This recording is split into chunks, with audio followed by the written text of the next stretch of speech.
Traslasyon sa itom nga Nazareno sa Cagayan de Oro City dili gihapon mahinayon tungod sa hulga sa pandemya. Samtang mga deboto hinay-hinay nang mibisita sa simbahan sa itom nga Nazareno. Ani ang report.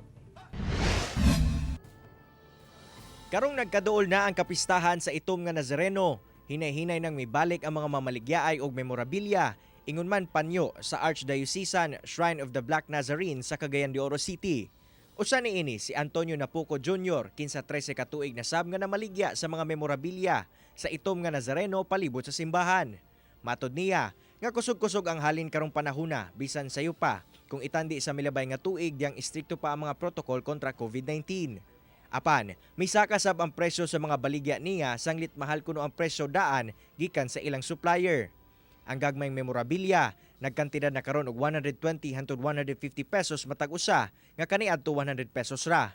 Ang panyo nga moy halinon tag 50 pesos na kumpara sa 35 pesos kaniadto. Tag 30 pesos na sab ang kwintas nga tag 20 pesos lang kaniadto. Hinoon ang mga kandila tag 5 pesos gihapon ang usa.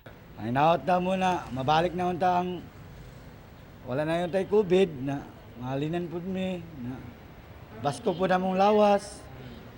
Apila mong mga pamilya. Wala ni pangayon ako sa Black Nazarene. Hinay-hinay na sab miduaw karon ang mga deboto sa itom nga Nazareno sa simbahan aron mag-venerate sa puon ug magampo.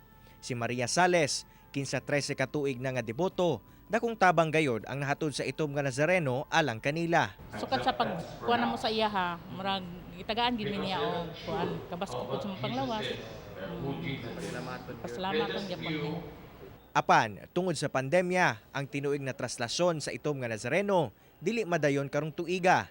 Kini ang nadesisyonan sa simbahang Katoliko aron malikayan ang panagtapok sa mga deboto nga posible pang mahimong hinungdan sa pagkaylap sa COVID-19.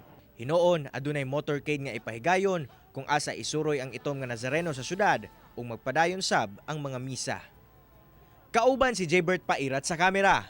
Ako, si Cyril Chavez para sa One Mindanao.